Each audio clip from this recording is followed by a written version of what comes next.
السلام عليكم ورحمة الله تعالى وبركاته. نحمده ونصلي على رسوله الكريم. أما بعد، أعوذ بالله من الشيطان الرجيم. بسم الله الرحمن الرحيم. لعمرك إنهم لفي سكراتهم يعمهون. যখনই কোথাও সিরাতে রাসূল নিয়ে বলার জন্য বলা হয়, এমন একটি আলোচনা শুরু করার জন্য বলা হয় যা শেষ হবে না।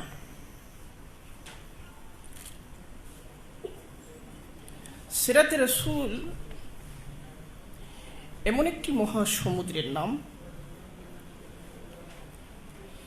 যে মহাসমুদ্রের গভীরতম স্তরের নাম হচ্ছে কালামে ইলাহি। যে আয়াত তেলাওয়াত করেছি, আল্লাহ তাআলা কি বলছেন? লামরুকা, আপনার জিন্দেগির কসম, নবী আলাইহিস সালামের জীবনের কসম করতেছেন আল্লাহ সুবহানাহু ওয়া তাআলা। কি সেই জীবন, যে জীবনের কসম করেন আল্লাহ তাআলা? কি সেই জীবন? কত মহিম, কত মহিমান্বিত সেই জীবন! শুধু কি সেই জীবনের কসম? যে শহরে তিনি থাকেন, সেই শহরের কসম করছেন, লা উকসিমু বিহাযাল বালাদ ওয়া আনতা হিল্লুম বিহাযাল বালাদ। যে কাপড় তার দেহের সাথে যুক্ত হয়ে গেছে, যে চাদর, আল্লাহ তাআলার উল্লেখের মধ্যে সেটাও চলে এসেছে, ইয়া আইয়ুহাল মুজাম্মাল ইয়া আইয়ুহাল মুদ্দাসসির।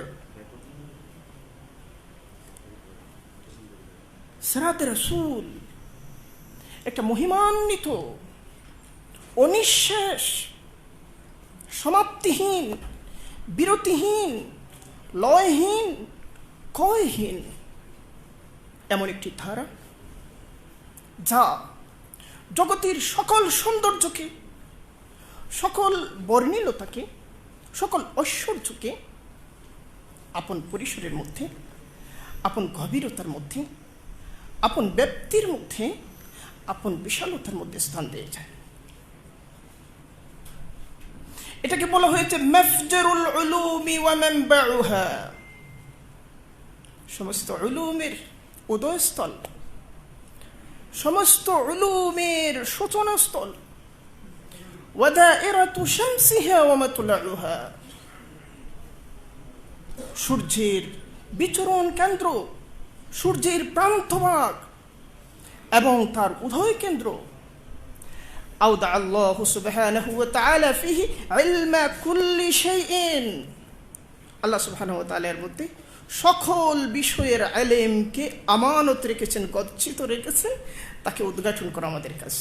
এবং ওয়া আবানা ফিহি কুল্লা হাদিয়িন ওয়া গায়িন, সেখানের মধ্যে সকল হিদায়াত, সকল গুমরাহি, সমস্ত কিছুকে আল্লাহ সুবহানাহু ওয়া তাআলা সুস্পষ্টভাবে বয়ান করে দিয়েছেন।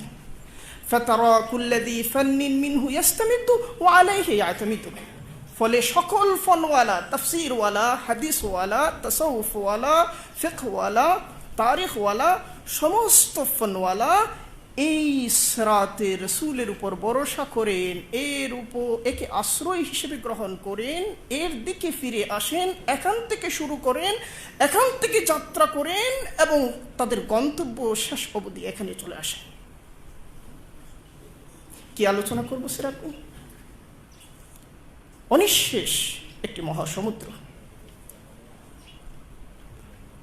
সিরাতে রাসূলের বয়ানের জন্য এটাই যথেষ্ট যে কালামে ইলাহির মধ্যে আল্লাহ সুবহানাহু ওয়া তাআলা যে মহাসত্যের বিবরণ দিয়েছেন, যে রহস্যের বিবরণ দিয়েছেন, যে হাকিকতের বিবরণ দিয়েছেন, যে হেদায়েতের বিবরণ দিয়েছেন, যে নাজাতের পথ এবং পন্থার বিবরণ দিয়েছেন, যে জীবন আদর্শের বিবরণ দিয়েছেন, যে আখলাক নৈতিকতার বিবরণ দিয়েছেন, যে রুহানিয়ত আধ্যাত্মিকতার বিবরণ দিয়েছেন, যে পরিবার সমাজ ব্যবস্থার বিবরণ দিয়েছেন, আল্লাহ তাআলার পছন্দিদা যে বিশ্ব ব্যবস্থার বিবরণ দিয়েছেন, আল্লাহ তাআলার প্রিয় যে জীবনের অভিব্যক্তি এবং চিত্রায়ন করেছেন, সমস্ত সৌন্দর্যের দৃশ্যমান রূপ হচ্ছে সিরাতে রাসূল। সিরাতে রাসূল হচ্ছে দৃশ্যমান কোরআন, যে কথা বলে সিরাতে রাসূল হচ্ছে হাঁটতে থাকা কোরআন, সিরাতে রাসূল হচ্ছে ঘুমানো কোরআন, বসা কোরআন, বলনেওয়ালা কোরআন, জাহাদের ময়দানে লড়াইরত কোরআন, বিচারপতির আসনে ফয়সালারত কোরআন, শাসন ব্যবস্থার মসনদে বসে শাসন পরিচালনা করে নেওয়ালা কোরআন। সিরাতে রাসূল হচ্ছে মসজিদের মিম্বরের মধ্যে দাঁড়িয়ে খুতবা দেনেওয়ালা কোরআন। সিরাতে রাসূল হচ্ছে নবী স্ত্রীদের সাথে পারিবারিক জীবনের সর্বোত্তম নমুনা হয়ে ওঠা কোরআন। সিরাতে রাসূল হচ্ছে জীবনের প্রতিটি স্তরে স্তরে কোরআন জীবন্ত হয়ে যখন চলে, বলে, হাঁটে, কথা বলে, সমাধান করে, তখন যে রূপায়ণ হয় সেই রূপায়ণের নাম হচ্ছে সিরাতে রাসূল। পৃথিবীর ইতিহাসের আদি থেকে শেষ অবধি, পৃথিবীর ইতিহাসের সূচনা থেকে আজ অবধি কত ধর্ম এসেছে, চলে গেছে, কত ধর্ম এসেছে, টিকে আছে, কত মতবাদ জন্মগ্রহণ করেছে, কত দার্শনিক এসেছেন, ধর্ম প্রবর্তক এসেছেন, আইন প্রণেতা এসেছেন, বিচারক এসেছেন, শাসক এসেছেন, বিশ্ববিজেতা এসেছেন এবং সুন্দর কথা বলেছেন, এসেছেন এবং সুন্দর ফর্মুলার প্রস্তাবনা করেছেন, এসেছেন এবং জগতের সামনে কল্যাণ এবং মুক্তির কথা বলেছেন। কিন্তু সেগুলো কথা, সেগুলো লেখা, সেগুলো শব্দ, সেগুলো আলফাজ, তার জীবন্ত অবয়বটা প্রতিস্থাপিত হয় নাই, ফলে সেগুলো শূন্য গর্ব কথামালা থেকে গেছে, বাস্তব জীবনে প্রতিফলিত হয়ে পৃথিবীকে বদলাতে পারে নাই। আমরা একজন মহামানবের কথা ভাবতে পারি। মহামানব আমরা কাকে বলবো? মহামানব, গ্রেট, আরেকজন হচ্ছে গ্রেটেস্ট, সকল গ্রেটের গ্রেট যিনি, সকল শ্রেষ্ঠের শ্রেষ্ঠ যিনি। আমরা কোন মানদণ্ড দিয়ে একজনকে যাচাই করব বা চিনব বা চেনার চেষ্টা করব? একটি মানদণ্ডের কথা বলি, আমরা যে আলোচনা করব, আমরা সিরাতের ভেতরে প্রবেশ করে আলোচনা করব তা না। আমরা মুকদ্দিমার মধ্যেই কিছু কথা বলব, কিছু কথা সূত্র, কিছু নুক্তা, কিছু খাত, যা দিয়ে আপনি বুঝবেন যে এদিকে আগানো যায়। একটি মানদণ্ড বলি, পৃথিবীর ইতিহাসের সকল মানবের জন্য সর্বোত্তম, অনুসরণীয় এবং মুক্তিদাতা এবং কল্যাণের ক্ষেত্রে একক দৃষ্টান্ত হতে হলে তাকে হতে হবে এমন মানুষ যিনি আসার আগে পৃথিবী বিপর্যয়ের মধ্যে ছিল এবং তিনি পৃথিবীতে আসার পরে তার সময়ে বিদ্যমান সকল সংকট, সমস্যা, জটিলতা, দারিদ্র, অভাব, আত্মিক দারিদ্র, মানুষের জীবনের দারিদ্র, সব ধরনের সংকট এবং সমস্যার এমন কল্যাণময় সমাধান উপস্থাপন করেছেন এবং বাস্তবায়ন করেছেন, উপস্থাপন করেছেন এবং বাস্তবায়ন করেছেন, যার ফলে তার জন্মের আগের পৃথিবী তার মৃত্যুর সময় তার সাধনার ফলে সম্পূর্ণ বদলে যাওয়া একটা পৃথিবী হয়ে গেছে। এটা যদি না হয়, একজন মহামানবের জীবনের মধ্যে এই দৃশ্য যদি আমরা না পাই, তাহলে তাকে গোটা নিখিল মানবতার জন্য মুক্তিদূত হিসেবে, ত্রাতা হিসেবে, পরিত্রাতা হিসেবে, উত্তম নমুনা হিসেবে, উসওয়াতুন হাসানা হিসেবে দাবি করতে পারি না। এবং সেটা কোনো জাতির ক্ষেত্রে ঘটলে চলবে না। যেমন হযরত ঈসা মসীহ আলাইহিস সালামের ক্ষেত্রে ঈসা মসীহের কাছে একজন গিয়ে বলেছিল যে আমরা বনী ইসরাইলের বাইরের অন্যদের ব্যাপারে কেন দাওয়াতের কাজ করছি না। ঈসা মসীহ কি বলেছিলেন? ঈসা মসীহ বলেছিলেন যে বনী ইসরাইলের বাইরে অন্যদেরকে হেদায়েতের বার্তা দেয়া এর মানে হলো নিজের সন্তানের পাত্র থেকে রুটি তুলে নিয়ে কুকুরকে দিয়ে দেয়া। কারণ ঈসা মসীহকে প্রেরণই করা হয়েছিল কেবলমাত্র বনী ইসরাইলের জন্য। যে নবী ওটা নিখিলের জন্য আসেন নাই, যে নবী সারা বিশ্ব জগতের জন্য আসেন নাই, যে নবী কেবলমাত্র একটি কালের জন্য এসেছিলেন, একটি সময়ের জন্য এসেছিলেন, একটি জনগোষ্ঠীর জন্য এসেছিলেন, সেই মানুষ, সেই নবী সকল মানবতার জন্য, সেই মহাপুরুষ সকল মানবতার জন্য উসওয়াতুন হাসানা হতে পারে না। আজকে পৃথিবীতে যে সিরাত চর্চা হয় সেটা নিয়ে দুটি কথা বলি এবং এর মধ্যে উসওয়াতুন হাসানা খোঁজার ব্যাপারে আমাদের যে সমস্যা তৈরি হয় সেটা নিয়ে বলি। মহানবী সাল্লাল্লাহু আলাইহি ওয়াসাল্লামকে দুইভাবে ব্যক্ত করা যায়। একটা হলো মুহাম্মদ ইবনে আব্দুল্লাহ হিসেবে, আর আরেকটা হলো মুহাম্মদুর রাসূলুল্লাহ সাল্লাল্লাহু আলাইহি ওয়াসাল্লাম হিসেবে। মুহাম্মদ ইবনে আব্দুল্লাহ হিসেবে মহানবী সাল্লাল্লাহু আলাইহি ওয়াসাল্লামকে ব্যক্ত করার ক্ষেত্রে জাহেলিয়াতের খুব একটা আপত্তি নেই, জাহেলিয়াতের খুব একটা আপত্তি নেই। তখনই আপত্তি যখন তিনি মুহাম্মদুর রাসূলুল্লাহ হয়ে একটা হেদায়েত নিয়ে আসেন এবং বুতলান, তুগয়ান, কুফার এবং সকল জাহেলিয়াতকে চ্যালেঞ্জ করেন।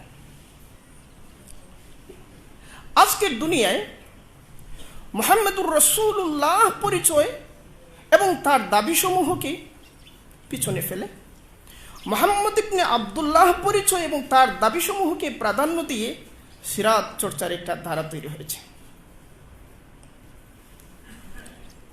সিরাতের যে সমস্ত উৎস আছে সেদিকে যদি আমরা তাকাই তাহলে আমরা দেখব সিরাতের প্রথম এবং প্রধান উৎস হচ্ছে আল্লাহ তাআলার কালাম কোরআন মাজিদ, দ্বিতীয় উৎস হচ্ছে হাদিসে রাসূল, এরপরের উৎস হচ্ছে কুতুবে মাগাজি, মাগাজির কিতাবসমূহ, যুদ্ধ এবং অভিযান সমূহের কিতাবসমূহ, এরপরের উৎস হচ্ছে কুতুবে দালাইল, দালাইলুন নবুওয়াতের কিতাবসমূহ, এরপরের উৎস হচ্ছে কুতুবে শামাইল, শামাইলে নববী, শামাইলে মুহাম্মদীর কিতাবসমূহ, এরপরের উৎস হচ্ছে কুতুবে সিয়ার, সিরাতের কিতাবসমূহ, এরপরের উৎস হচ্ছে কুতুবে তাওয়ারিখ, ইতিহাসের কিতাবসমূহ। ফলে শুধুমাত্র ইতিহাসের মধ্যে নবী জীবনকে অনুসন্ধান করে ঐতিহাসিক উপাত্ত এবং তত্ত্বগুলোকে পর্যালোচনা করে এর ভিত্তিতে নবীকে উপস্থাপনের যে প্রচেষ্টা, সেটা উৎস থেকে বিচ্যুতির একটা ফসল। কারণ ইতিহাস পর্যন্ত আসার আগে আরো 5টি মহিয়ান, আরো 5টি বিশ্বস্ত সুনিশ্চিত ধাপ রয়েছে। সেই ধাপগুলিকে এড়িয়ে যখন সিরাত চর্চা করা হয় সেখানে মুহাম্মদ ইবনে আব্দুল্লাহকে পাওয়া যায় বেশি, মুহাম্মদুর রাসূলুল্লাহকে পাওয়া যায় কম। এর অর্থ হচ্ছে এটা, মুহাম্মদুর রাসূলুল্লাহ কি ঐতিহাসিক চরিত্র না ঐশী চরিত্র? আপনারা কি বলেন, মুহাম্মদুর রাসূলুল্লাহ ঐতিহাসিক চরিত্র না ঐশী চরিত্র? ঐতিহাসিক চরিত্র না ঐশী চরিত্র? এটা খেয়াল রাখতে হবে। ঐতিহাসিক চরিত্র হিসেবে যদি আপনি দেখার চেষ্টা করেন অনেক সংকট তৈরি হবে এবং সেটাই ঘটানো হচ্ছে এখন। সিরাতের চর্চার গ্রহণযোগ্য একটা দ্বারা আছে, মামদুহ একটা দ্বারা আছে, অগ্রহণযোগ্য নিন্দিত আরেকটা দ্বারা আছে, সেটা হচ্ছে মাজমুম দ্বারা। মাজমুম দ্বারার সিরাত চর্চার নেতৃত্ব দিচ্ছে মুস্তাশরিকিন, প্রাচ্যবিদরা নেতৃত্ব দিচ্ছে। এবং এই ধারার মধ্যে সিরাতে রাসূলের বিশাল বিপুল বিস্তর মাক্তাবা তৈরি হয়েছে এবং বিশাল রচনা সম্ভার তৈরি হয়েছে।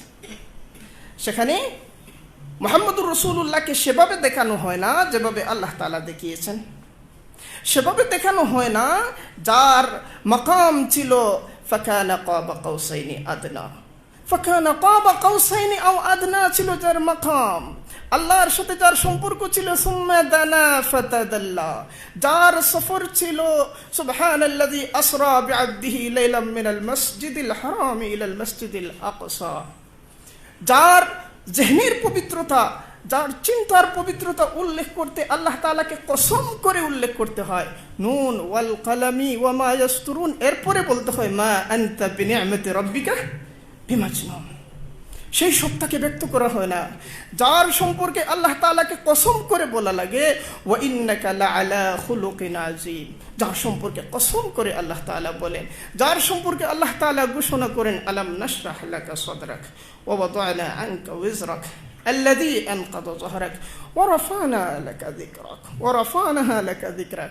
সেই সত্তাকে সেখানে পাওয়া যায় না, আড়াল করা হয়, নিচে ফেলা হয় এবং মহানবীর সিরাতকে, মহানবীর নবুয়তকে, মহানবীর দাওয়াকে, মহানবীর মিশনকে দেখানো হয় এমন একটা মিশন হিসেবে যা একজন অত্যন্ত সুচতুর রাজনীতিবিদ, একজন অত্যন্ত বুদ্ধিদীপ্ত পলিটিশিয়ান, কূটনীতিবিদ, একজন অত্যন্ত সফল দক্ষ সমর নেতার অভিযান হিসেবে, মিশন হিসেবে, সাধনা হিসেবে, যিনি তার সময় সমাজ পরিস্থিতিকে পর্যবেক্ষণ করে বুঝতে পেরেছিলেন এইরকম একটি উম্মিদের সমাজে, এইরকম একটি নিরক্ষরদের সমাজের মধ্যে যদি বিপ্লব আনতে হয় তাহলে আল্লাহর নামে কিতাবের দাবি করেই বিপ্লব আনা যাবে।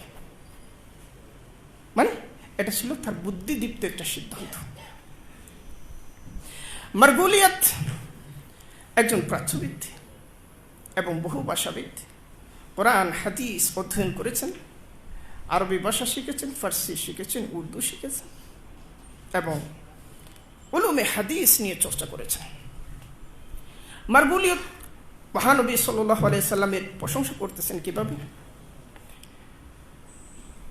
বুহাইরা পাদ্রীর সাথে আল্লাহর হাবিবের সাক্ষাৎ হয়েছিল বলে একটা দুর্বল বর্ণনা রয়েছে। বুহাইরা পাদ্রীর সাথে সিরিয়া সফরকালে নবী আলাইহিস সালামের সাক্ষাৎ হয়েছিল। বুহাইরা পাদ্রী মারগুলিয়তের দাবি অনুযায়ী ছিলেন একেশ্বরবাদী ছিলেন, তাওহীদপন্থী ছিলেন।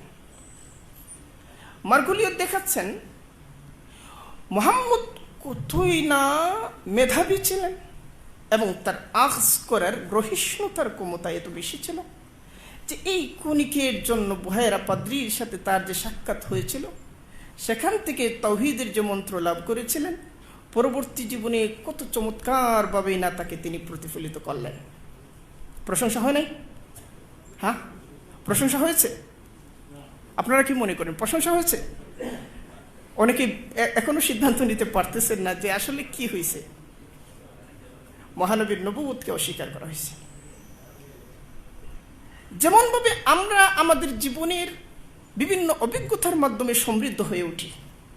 কৈশোরে কারোর সাথে সাক্ষাৎ হয়েছিল, তারুণ্যে কারোর সাথে সাক্ষাৎ হয়েছিল, কোনো একটি এলাকা ভ্রমণ করেছিলাম, সেখান থেকে কিছু অভিজ্ঞতা সঞ্চয় করি এবং নিজেকে সমৃদ্ধ করি। এই সমৃদ্ধির ধারাবাহিকতায় একটা পর্যায়ে আমরা পরিণত হয়ে উঠি।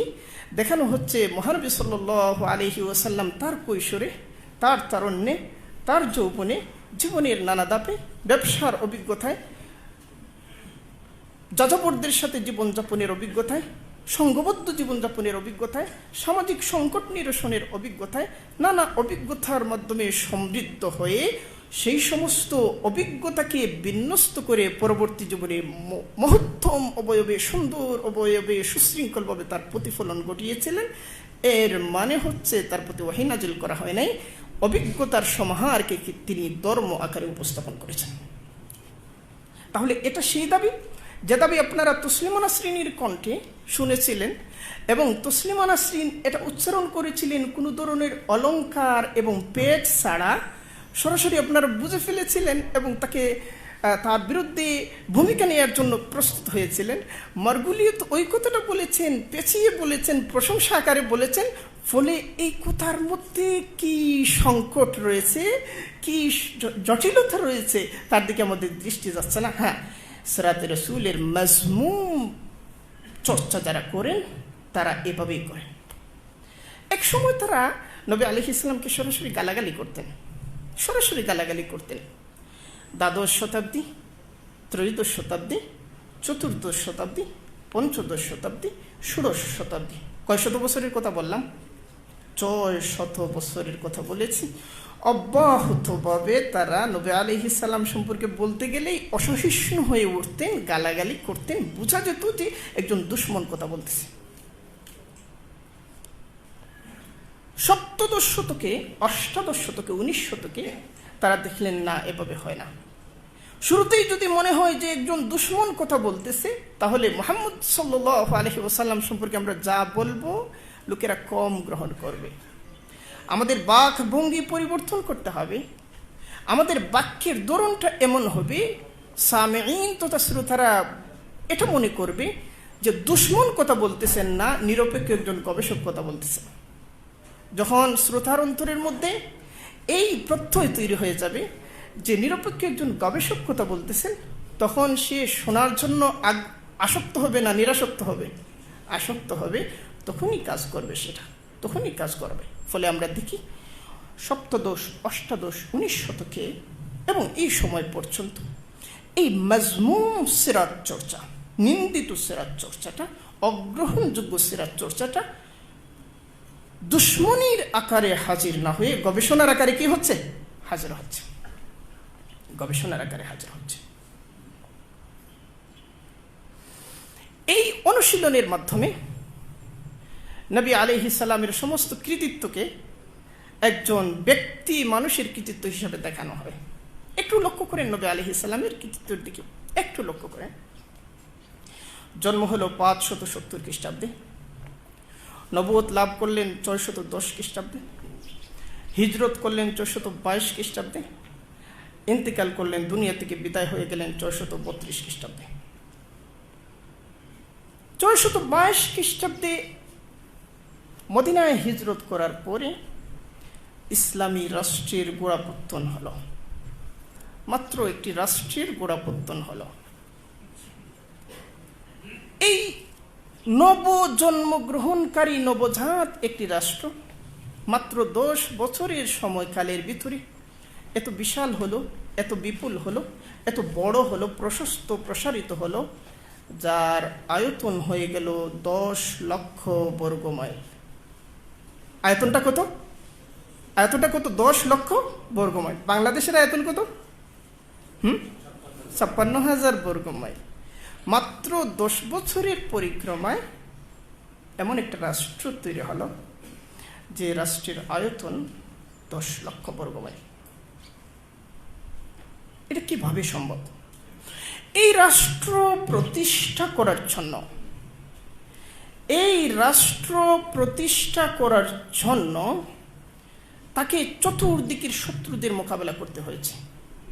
সমস্ত জাহেলি ব্যবস্থার বিরুদ্ধে মোকাবেলা করতে হয়েছে। কারোর সাথে আপোষ করা হয় নাই, সবার সাথেই মোকাবেলা করা হয়েছে। এই মোকাবেলার মধ্যে অব্যাহতভাবে গাজওয়া, সারিয়া, ছোট বড় সহ সমস্ত মিলিয়ে অনেক ঐতিহাসিকের মতে 80+, মানে 80টির চেয়ে বেশি, কেউ একটু কম কেউ একটু বেশি বলেছে, এতগুলো যুদ্ধ করতে হয়েছে কিংবা পরিচালনা করতে হয়েছে। সমস্ত যুদ্ধের মধ্যে মুসলিম পক্ষের শহীদ এবং কাফের পক্ষের নিহত মিলিয়ে মোট নিহতের সংখ্যা হলো 1018। মোট নিহতের সংখ্যা 1018। যারা বাড়ানোর চেষ্টা করেছেন, বাড়াতে বাড়াতে সর্বোচ্চ 1200 পর্যন্ত নিতে পেরেছেন। বাংলাদেশে 1 বছরে সড়ক দুর্ঘটনায় যত মানুষ মারা যায় 1018-র চেয়ে অনেক বেশি।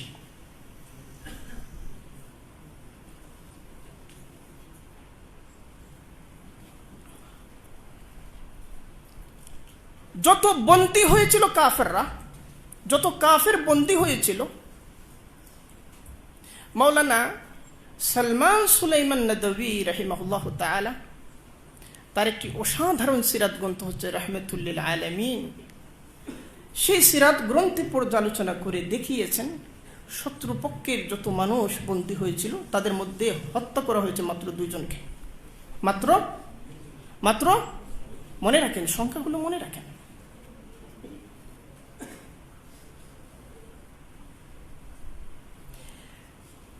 এত বিশাল অর্জন, বিশাল একটা রাষ্ট্র হয়ে গেল, হতাহত এত নিচে, এত যুদ্ধ, হতাহত এত নিচে। আমরা যদি তখনকার পরিবেশের মুসলিমদের বাইরের যুদ্ধগুলোর দিকে তাকাই, বাইজেন্টাইনদের মধ্যে যুদ্ধ হচ্ছিল তখন, বাইজেন্টাইন সাম্রাজ্য, রোমান। তখন পার্সিয়ানদের মধ্যে যুদ্ধ হচ্ছিল, পারসিক সভ্যতা সাম্রাজ্য তখনও বিদ্যমান ছিল। তখন গ্রিকদের সাম্রাজ্য ছিল, তখন ভারতীয় সাম্রাজ্য ছিল, তখন চীনা সাম্রাজ্য ছিল। সকল জায়গায় তখনও মানুষের বসতি ছিল, জীবনযাপন ছিল, যুদ্ধ ছিল, রাষ্ট্র ছিল, সমাজ ছিল, সবকিছু ছিল। মহানবী সাল্লাল্লাহু আলাইহি ওয়াসাল্লাম এই মাত্র কয়েক বছরের সময়কালে যে রাষ্ট্র গঠন করলেন, সেখানে মানব অধিকারের এমন প্রতিষ্ঠা দেয়া হলো, নারী অধিকারের এমন প্রতিষ্ঠা দেয়া হলো, শিশু অধিকারের এমন প্রতিষ্ঠা দেয়া হলো, পারিবারিক জীবনের এমন বিন্যাস দেয়া হলো, সামাজিক জীবনের এমন সংস্থাপন করা হলো এবং রাষ্ট্রীয় জীবনের এমন ভারসাম্যপূর্ণ ইনসাফ ভিত্তিক রূপায়ণ ঘটানো হলো। 1000 বছরের পরিক্রমায় হাজারো মনীষার চিন্তা, হাজারো সাধকের সাধনা, হাজারো গবেষকের প্রস্তাবনা, হাজারো দার্শনিকের দর্শন, হাজারো কবির কল্পনা, হাজারো চিন্তাবিদের অনুসন্ধান, অনুধ্যান, গবেষক এবং বিজ্ঞানীদের প্রচেষ্টা, সমস্ত কিছু একত্রিত করে অসংখ্য গ্রন্থ প্রণীত হয়েছে। এরকম একটা রাষ্ট্র ব্যবস্থার নজির না পৃথিবীর ইতিহাসে আগে পাওয়া যায়, না পৃথিবীর ইতিহাসে পরে পাওয়া যায়। এই সাফল্য কিভাবে অর্জিত হলো? সমস্ত ঐতিহাসিক hayran, সমস্ত ঐতিহাসিক hayran, এটা কিভাবে সম্ভব? তারা বলে এই জায়গায় এসে নানা ব্যাখ্যা দেওয়ার চেষ্টা করে, বলে না, মুহাম্মদের কৃতিত্ব এই জায়গায়, এখানেই কৃতিত্ব।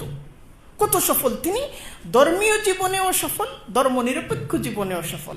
একজন ঐতিহাসিক আছেন পাদ্রি বসওয়ার্থ স্মিথ। আমাদের অনেক মুসলিম লেখক আছেন, তারা কি করেন যে প্রায় দেখা যায় অমুসলিম মনীষীদের বক্তব্য আমাদের নবী সম্পর্কে কে কি বলেছেন, আমাদের নবী সম্পর্কে অমুক অমুসলিম মনীষ এই কথাটা বলেছেন, অমুক অমুসলিম মনীষ এই কথাটা বলেছেন, উইলিয়াম মুর এই কথাটা বলেছেন, বসওয়ার্থ স্মিথ এই কথাটা বলেছেন, এরপরে উইলফ্রেড কন্টিওয়েল স্মিথ এই কথাটা বলেছেন। এইভাবে তাদের বিচ্ছিন্ন কথাগুলো এনে আমরা দেখাতে চাই যে মহানবীর মর্যাদা, মহানবীর সম্মান এবং মহিমা প্রতিষ্ঠিত। কিন্তু এই কথার আগে কি ছিল, পরে কি ছিল, এবং যে গ্রন্থে এই কথাটা লেখা হয়েছে, এই গ্রন্থটার মধ্যে নবীর বিরুদ্ধে কি কি বিষ রয়েছে, কি কি বিষাক্ত উপাদান রয়েছে, কি কি অস্বীকৃতি রয়েছে, কি কি অপমান এবং অবমাননা রয়েছে, সেই বিষয়গুলো সম্পর্কে আমরা যদি সচেতন থাকতাম, তাহলে নবীর মহিমা প্রমাণ এবং প্রতিষ্ঠার জায়গায় এই নাপাক নামগুলো উচ্চারণের সময় আমরা লজ্জিত থাকতাম। তো বলছিলাম যে বসওয়ার্থ স্মিথ তিনি বলেন যে মুহাম্মদ হচ্ছেন ধর্মীয় এবং ধর্মনিরপেক্ষ উভয় ক্ষেত্রেই অত্যন্ত সফল, এবং তার এই সাফল্য যুগপৎভাবে একজন দার্শনিকের এবং একজন রাজনীতিবিদের। কিন্তু আসলে নবীজির সাফল্য দার্শনিকের, রাজনীতিবিদের না রাসূলের? হ্যাঁ, এটা তো অবশ্যই ঠিক যে একজন খ্রিস্টান যদি নবীকে রাসূল মেনে নেন, তাহলে তো তিনি মুসলমান হয়ে যাবেন। তিনি খ্রিস্টান হিসেবে নবীকে রাসূল মানতেছেন না, এটা বাস্তবতা। কিন্তু ঘটনা হলো, সংকটটা যেই জায়গায়, সেটা হলো এই বসওয়ার্থ স্মিথ, এই উইলফ্রেড কন্টিওয়েল স্মিথ, এই উইলিয়াম মুর, এই জর্জ বার্নার্ড শো, এই সমস্ত প্রাচ্যবিদ এবং সিরাত চর্চাকারী, মজমুম সিরাত চর্চাকারীরা নবী সম্পর্কে কি বলেছি, কোথায় কি বলেছি, সেগুলো আমাদের উদ্ধৃতির জিনিস হয়ে উঠেছে কোথায় জানেন? আমাদের পাঠ্যপুস্তকের মধ্যে। মুসলিম দুনিয়ার সবগুলো বিশ্ববিদ্যালয়, এই চিটাগাংয়ে যে বিশ্ববিদ্যালয় আছে, ঢাকায় যে বিশ্ববিদ্যালয় আছে, কুষ্টিয়ায় যে বিশ্ববিদ্যালয় আছে, পাকিস্তানে লাহোরে যে বিশ্ববিদ্যালয়টি আছে, পাঞ্জাবে যে বিশ্ববিদ্যালয়টি আছে, সেখানে মুসলিম সন্তান অত্যন্ত মনোযোগ, ঐকান্তিক আগ্রহ, নিষ্ঠার সাথে যে পাঠ্যপুস্তকটা পড়তেছে, সেখানে নবী সম্পর্কে উপসংহার টানা হয়েছে কোনো না কোনো প্রাচ্যবিদের বয়ান দ্বারা। আপনারা খুঁজে দেখতে পারেন। এই মজমুম সিরাত চর্চার ফলে মহানবীর প্রতি শ্রদ্ধা তৈরি হচ্ছে, কিন্তু ঈমান তৈরি হচ্ছে না। ভালো ফলাফল হচ্ছে শ্রদ্ধা, খারাপ ফলাফল হচ্ছে ঘৃণাও তৈরি হতে পারে। কারণ এমন উপাদানও আছে, বুঝতে পেরেছেন, এমন উপাদানও আছে যে ঘৃণাও তৈরি হতে পারে। সবচেয়ে সম্ভাব্য ভালো ফলাফলটা যদি ধরে নেই শ্রদ্ধা, তা যদি তৈরিও হয়, কিন্তু ঈমান তৈরি হচ্ছে না। ফলে সিরাতের গ্রন্থ পাঠ করা হচ্ছে, লোকেরা পড়তেছে, এটা শুনলেই আমাদের খুশি হয়ে যাওয়া এবং উৎফুল্ল হয়ে যাওয়ার কথা না। আমাদেরকে অনুসন্ধান করে দেখতে হবে কি খাওয়া হচ্ছে, কি খাওয়া হচ্ছে, কি খাওয়ানো হচ্ছে। সিরাতকে তার মূলের দিকে নিয়ে যেতে হবে।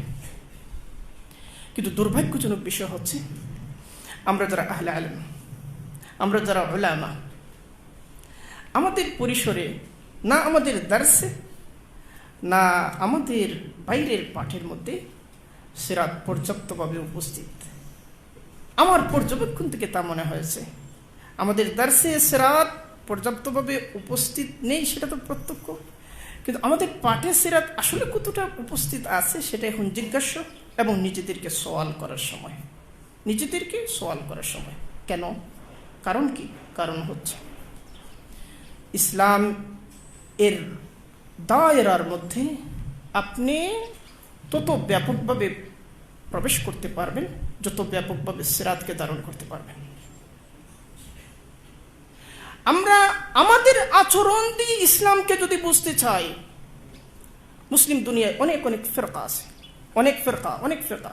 প্রত্যেক ফিরকা নিজেদের অনুশীলন এবং নিজেদের আচরণ দিয়ে ইসলামকে বোঝার চেষ্টা করে এবং নিজেদের আচরণটাকে ইসলামের সবচেয়ে বিশুদ্ধ রূপ হিসেবে প্রমাণ করার জন্য, প্রচার করার জন্য অন্যের সাথে লড়াইও করে। এগুলো হচ্ছে, কিন্তু এটা একটা মৌলিক একটা সংকট। ইসলামকে বোঝার জন্য সবচেয়ে শ্রেষ্ঠতম মানদণ্ড হচ্ছে সিরাতে রাসূল। তাসাউফকে বোঝার জন্য সবচেয়ে শ্রেষ্ঠতম মানদণ্ড সিরাতে রাসূল। জিহাদ ফি সাবিলিল্লাহকে বোঝার জন্য সবচেয়ে শ্রেষ্ঠতম মানদণ্ড সিরাতে রাসূলের নমুনা। অনুরূপভাবে তালিম দ্বীনকে বোঝার জন্য সবচেয়ে শ্রেষ্ঠতম মানদণ্ড সিরাতে রাসূলের নমুনা। ইসলামী আখলাককে বোঝার জন্য সবচেয়ে শ্রেষ্ঠতম মানদণ্ড সিরাতে রাসূলের নমুনা। দাওয়াত ফি সাবিলিল্লাহকে বোঝার জন্য সবচেয়ে শ্রেষ্ঠতম মানদণ্ড সিরাতে রাসূলের নমুনা। ফলে আমি দ্বীনি খেদমতের যে পরিসরেই থাকি, কারো হাতে হয়তো দাওয়াতের ফর্মুলা, কারো হাতে হয়তো তালিমের ফর্মুলা, কারো হাতে হয়তো তাসাউফের ফর্মুলা, কারো হাতে হয়তো সিয়াসতের ফর্মুলা, কিন্তু সবার হাতে সিরাতের ফর্মুলা থাকতে হবে। উপায় নাই, বিকল্প নাই। সিরাতে রাসূলের এই কেন্দ্রীয় জায়গা থেকে জ্ঞানে, ধ্যানে, আচরণে, চিন্তায় আমরা যতটা সরব, নিজেদের সৌভাগ্য থেকে ততটা সরব, নিজেদের সমৃদ্ধি থেকে ততটা সরব, নিজেদের ফালাহ এবং সালাহ থেকে ততটা সরব।